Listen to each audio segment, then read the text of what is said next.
आजको क्लासमा चाहिँ हामी इन्टेकको स्ट्रक्चरको बारेमा छलफल गर्छौँ है।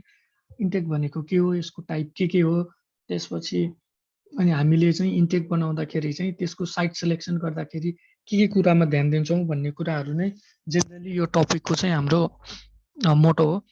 अब सुरुमा गर्दाखेरि इन्टेक भनेको के हो भन्ने कुरो गर्दा इन्टेक भनेको चाहिँ एउटा मेसनरी या आरसिसी स्ट्रक्चर हो। स्टोन मेसनरीको पनि हुनसक्छ या आरसिसी पनि हुनसक्छ। त्यो चाहिँ कहाँ बनाइन्छ भन्दा वाटर सप्लाई स्किमको चाहिँ to the top most point भनेको सबभन्दा माथि चाहिँ बनाइन्छ, जहाँ चाहिँ हाम्रो सोर्स छ। सोर्सबाट चाहिँ पानी कलेक्ट गरेर ल्याउनको लागि या सोर्सबाट पानी कलेक्ट गरेर ट्रान्समिसन पाइपलाइनमा पठाउनको लागि हामीले एउटा स्ट्रक्चर बनाउँछौँ, त्यसलाई हामी इन्टेक भन्छौँ है। इन्टेक चाहिँ डिपेन्डिङ अपन सोर्सको चाहिँ इल्डको आधारमा चाहिँ इन्टेक चाहिँ एउटा पनि हुनसक्छ या मल्टिपल इन्टेक पनि हुनसक्छ। एउटा मात्रै इन्टेक भयो भने त्यो केसमा हामीले के गर्छौँ, सिधै इन्टेक बनाउँछौँ, त्यसपछि ट्रान्समिसन पाइपलाइनमा पानी पठाइदिन्छौँ। अब मल्टिपल इन्टेकको केसमा छ भने के गर्छौँ, दुई या दुईभन्दा बढी इन्टेकको पानीलाई चाहिँ लिएर आएर जम्मा गरेर एउटा च्याम्बर बनाउँछौँ, त्यसलाई हामी कलेक्सन च्याम्बर भन्छौँ। त्यो कलेक्सन च्याम्बरबाट चाहिँ हामी पानी पठाइदिन्छौँ है। अब इन्टेकमा चाहिँ के हुन्छ भन्दा एउटा पानी आउनको लागि एउटा इनलेट भयो भनौँ या सिधै त्यो पानी कलेक्ट हुन्छ, त्यसपछि आउटलेट पाइप भयो है। इनलेटमा चाहिँ के हुन्छ भने एउटा स्क्रिन गरेर स्क्रिन भन्ने हुन्छ। स्क्रिन भनेको चाहिँ के हो भने यसले चाहिँ छान्ने हो है। जेनरली पाइपमा चाहिँ पल बनाएर चाहिँ राखिएको स्क्रिन छ भने त्यसलाई हामी फाइन स्क्रिन भन्छौँ। त्यसपछि रड या अरू केहीको चाहिँ त्यो सस्पेन्डेड सोलिडहरूलाई चाहिँ रोक्नको लागि बनाइएकोलाई चाहिँ हामी के भन्छौँ भन्दा कोर्स स्क्रिन पनि भन्छौँ है।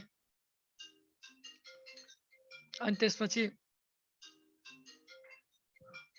जेनरली डिपेन्डिङ अपन सोर्स, हाम्रो सोर्सको चाहिँ उसले गर्दाखेरि के हुन्छ भने एउटा स्प्रिङ इन्टेक, त्यसपछि अर्को स्ट्रिम या रिभर इन्टेक भनेर हामीले क्लासिफाई गरेको छौँ। अब इन्टेक चाहिँ के छ भन्दाखेरि यहाँ लेखेको छ, एउटा सबमर्ज इन्टेक भनेको छ, त्यसपछि अर्को एक्सपोज इन्टेक, त्यसपछि वेट इन्टेक र त्यसपछि ड्राई इन्टेक भनेको छ।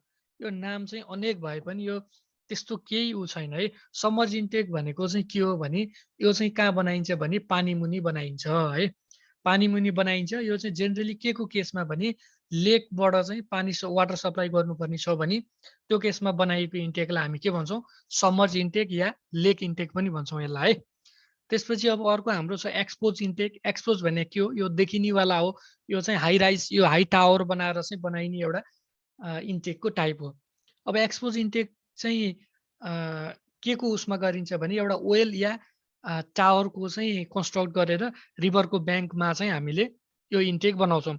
यो चाहिँ जस्तो हाम्रो ओभरहेड ट्याङ्क हुन्छ हो, त्यस्तै ओभरहेड ट्याङ्कको चाहिँ जस्तै हुन्छ यो है। अनि यसलाई चाहिँ हामीले किन यो माथि एक्सपोज गरेर माथि बनाइन्छ भने त्यो गर्दाखेरि चाहिँ यो सप्लाई गर्न चाहिँ सजिलो होस् भन्नको लागि चाहिँ हामीले एक्सपोज इन्टेक गर्छौँ। त्यसपछि अब अर्को छ हाम्रो वेट इन्टेक।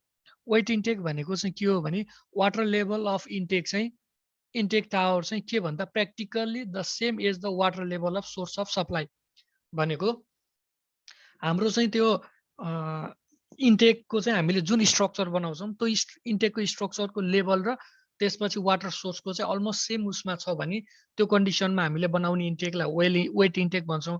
यसलाई चाहिँ के पनि भन्छ भने ज्याक वेल या सम्प वेल पनि भन्छौँ है। त्यसपछि गएर अर्को ड्राई इन्टेक भन्ने छ। यो ड्राई इन्टेक चाहिँ के हो भन्दा dry intake there is no water in the water tower. Water टावरमा इन्टेक हुँदैन, तर के हुन्छ भन्दा water enters through the port directly into the conveying pipe. त्यो तल सबमर्ज भएको या तल अन्डरग्राउन्ड या अरू कुनै सोर्सको पानीलाई चाहिँ माथि उसमा स्ट्रक्चरमा चाहिँ जम्मा नगरिकन सिधै त्यो कन्भेइङ पाइप भनेको जुनले चाहिँ वाटरलाई चाहिँ सप्लाई गर्छ या ट्रान्सपोर्ट गर्छ हो, त्यो पाइपमा चाहिँ सिधै गरिन्छ भने त्यसलाई के भनिन्छ भने ड्राई इन्टेक भनिन्छ। ड्राई इन्टेकको लागि चाहिँ अपरेसन गर्दाखेरि चाहिँ भल्भहरूको पनि युज गरिन्छ है। ल यो त हाम्रो सरसर यो इन्टेकको टाइपहरू भयो। त्यसपछि यो कस्तोवाला रहेछ भन्ने भयो भने एकलट गुगलमा चाहिँ फोटो हेर्दाखेरि अझ बढी क्लियर हुन्छ होला है। त्यसपछि अब इन्टेकको त कुरा गऱ्यौँ हामीले। अब इन्टेक बनाउँदाखेरि चाहिँ या इन्टेकको साइट सिलेक्सन गर्दाखेरि चाहिँ हामीले के कुराहरू ध्यान दिनुपर्छ भन्ने बारेमा चाहिँ हामी अब छलफल गर्छौँ। जेनरली इन्टेकको चाहिँ साइट सिलेक्सन गर्दाखेरि हामीलाई सुरुमै के थाहा छ भने इन्टेक सधैँ अपस्ट्रिम साइडमै बन्छ हो। इन्टेक सधैँ टप मोस्ट पोइन्टमा बन्छ र त्यो चाहिँ कस्तो ठाउँ हुनुपर्छ भने सेफ फ्रम सोइल इरोजन, त्यहाँ चाहिँ बाढी त्यसपछि पहिरोहरूको या अर्को प्राकृतिक प्रकोपहरूबाट चाहिँ सकेसम्म सुरक्षित ठाउँमा चाहिँ हामीले इन्टेकको संरचना बनाउनुपर्छ। त्यसपछि इन्टेक निर्माण गर्दाखेरि जति पनि हुन्छ त्यो ओक र त्यो स्ट्रक्चर चाहिँ हाम्रो एकदम गुड क्वालिटीको चाहिँ हुनुपर्छ र त्यो हामीले जुन सोर्स सेलेक्ट गरेका छौँ सोर्स सेलेक्ट गरेको पनि वाटर क्वालिटी चाहिँ एकदम राम्रो हुन्छ र अनि सकेसम्म सोर्स चाहिँ हामीले राम्रो चाहिँ चुज गऱ्यौँ भने हामीलाई ट्रिटमेन्ट गरिरहनु पर्दैन। ट्रिटमेन्ट प्लान्ट चाहिँ नराख्ने हो भने हाम्रो के हुन्छ भन्दा ओभरअल प्रोजेक्ट कस्ट चाहिँ कम हुन्छ है। त्यस्तै गरेर हाम्रो चाहिँ अब जस्तो हामीले वाटर यो स्ट्रिम इन्टेक जस्तो खोलाको पानी चाहिँ हामीले ल्याउँदैछौँ भने त्यो बेलामा हामीले इन्टेक बनाउँदा चाहिँ के कुरामा ध्यान दिनुपर्छ भन्दा जस्तो त्यो खोलाको पानीको बहाव चाहिँ एकदमै तेजमा आएर चाहिँ इन्टेक स्ट्रक्चरमा चाहिँ हिट गर्नु भएन है। त्यो वाटर करेन्टले चाहिँ हिट गर्नबाट इन्टेक स्ट्रक्चरलाई जोगाउनुपर्छ।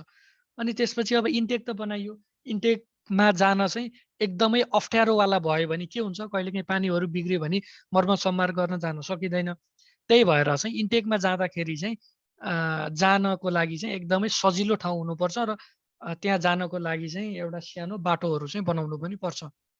त्यसपछि जस्तो हामीले इन्टेक चाहिँ हामीले जुन सोर्सबाट पानी चाहिँ ल्याउन भनेर गरिरहेको छौँ या जहाँनिर हामीले इन्टेक स्ट्रक्चर बनाउँदैछौँ त्यो इन्टेक स्ट्रक्चरबाट अलिकति माथितिर या केही माथितिर चाहिँ यो सिवेज त्यसपछि यो फोहोरहरूको चाहिँ डम्पिङ गर्ने ठाउँ छ भने हामीले त्यस्तो सोर्स चाहिँ सेलेक्ट गर्नु हुँदैन है, किनभने पोल्युसन हुन्छ। पोल्युसन भइसकेपछि अनि हाम्रो फेरि वाटर बोर्न डिजिजेसहरू सबै कुरो चाहिँ एकदम पोर्न हुन्छ है। अनि त्यसपछि अब हाम्रो जस्तो मेन्डरिङ रिभर हुन्छ, जस्तो रिभरको मेन्डरिङ भने के हो, रिभर त स्ट्रेट लाइनमा हुँदैन, घुमेको हुन्छ हो, त्यसलाई हामी मेन्डरिङ भन्छौँ। रिभरको चाहिँ मेन्डरिङ छ भने इन्टेक चाहिँ केमा भन्दा सुल नट लोकेटेड अन कर्ब्स, त्यो जहाँनिर घुमेको हुन्छ यो मेन्डर पार्ट छ त्यहाँनिर चाहिँ हामीले इन्टेक स्ट्रक्चर बनाउनु हुँदैन है। अनि त्यसपछि मेन कुरो यो यहाँनिर बनाउने यो गर्ने भनेर हामीले छलफल गऱ्यौँ, तर मेन पोइन्ट भनेको के हो भने इन्टेकले चाहिँ ड्राई सिजनमा पनि सफिसियन्ट इल्ड चाहिँ दिने खालको हुनुपर्छ है। अब हामी जेनरली दुईटा इन्टेकको चाहिँ कुरा गर्छौँ, एउटा भनेको स्प्रिङ इन्टेक, अर्को भनेको स्ट्रिम इन्टेक। अब स्प्रिङ इन्टेक भने के हो भने मूलको पानी चाहिँ हामीले लिएर आउँदैछौँ भने त्यसलाई हामी स्प्रिङ इन्टेक भन्छौँ है। अनि स्प्रिङ इन्टेक चाहिँ अलिक सुरक्षित किन हुन्छ भने मूलको पानीबाट आएको हुन्छ। मूलबाट आइसकेको पानीलाई चाहिँ हामीले एउटा स्ट्रक्चरहरू केही बनाएर चाहिँ वाटर सप्लाई गर्दैछौँ भने त्यसमा चाहिँ पोल्युसन हुने चान्स चाहिँ एकदमै कम हुन्छ र त्यसमा चाहिँ वाटर ट्रिटमेन्टको चाहिँ वर्क पनि नचाहिने हुनसक्छ। म्याक्सिमम केसमा कुनै केसमा चाहिँ वाटर ट्रिटमेन्ट पनि गर्नुपर्ने हुनसक्छ। त्यही भएर चाहिँ स्प्रिङ इन्टेक चाहिँ अलि रिलायबल र अलि राम्रो पनि हो। त्यसपछि अब इन्टेक स्प्रिङ इन्टेकको चाहिँ हामीले अब सेलेक्सन गर्दाखेरि साइट सिलेक्सन गर्दाखेरि हामीले के कुरामा ध्यान दिनुपर्छ भने अघि नै हामीले माथि भनेको कुराहरू सबै अलमोस्ट सेम कुराहरू नै आउँछ है। त्यो चाहिँ अलि नजिक ठाउँमा हुनुपर्छ। त्यसपछि जस्तो हाम्रो पानीको मुहान तल छ र तरकारी त्यो के अरे बारी चाहिँ माथि छ भने त्यो केसमा चाहिँ के हुन्छ भने त्यो तर बारीमा चाहिँ खेती गर्दाखेरि त्यहाँनिर चाहिँ पेस्टिसाइडहरू विषादीहरू प्रयोग गरेको हुनसक्छ। त्यो विषादीहरू चाहिँ रसहरू बनेर चाहिँ त्यो हाम्रो पानीमा गयो भने त्यसले फेरि अर्को नयाँ प्रब्लम क्रिएट गर्छ होइन। त्यही भएर चाहिँ हाम्रो इन्टेक चाहिँ त्यो पपुलेटेड एरिया र त्यसपछि फार्मिङ एरिया भन्दा सकेसम्म माथि नै हुनुपर्छ है। त्यसपछि पानीको मुहान चाहिँ हाम्रो बाटो त्यसपछि गाई बस्तु चर्ने ठाउँ त्यसपछि यो लुगासुगा धुनेहरू ठाउँभन्दा माथि नै हुनुपर्छ, किनभने त्यो भएन भने पोल्युसन हुनसक्छ। त्यही भएर चाहिँ हामीले इन्टेक लगायत सम्पूर्ण स्ट्रक्चरहरूलाई चाहिँ हामीले तारबार लगाएर या बारबेड वायर फेन्सिङहरू गरेर चाहिँ हामीले प्रोटेक्सन गरेको हुन्छौँ है। अनि त्यसपछि अब हामीले इन्टेक त बनायौँ, इन्टेकमा चाहिँ माथिबाट जम्मा भएको बर्खाको पानीको त्यो रन अफ चाहिँ एकदम त्यो उसमा चाहिँ छिर्ने पोसिबिलिटी छ र त्यसपछि पोल्युसन चाहिँ गराउने पोसिबिलिटी छ भने त्यो केसमा चाहिँ हामीले के गर्छौँ भने इन्टेकको त्यो सोर्स भन्दा माथि बढ्दैन एउटा ड्रेन टाइपको भनेको पानीलाई चाहिँ कट अफ गर्नको लागि त्यो रन अफ पानीलाई कट अफ गर्नको लागि हामीले कट अफ ड्रेनहरू चाहिँ बनाइदिनु पर्छ। त्यसपछि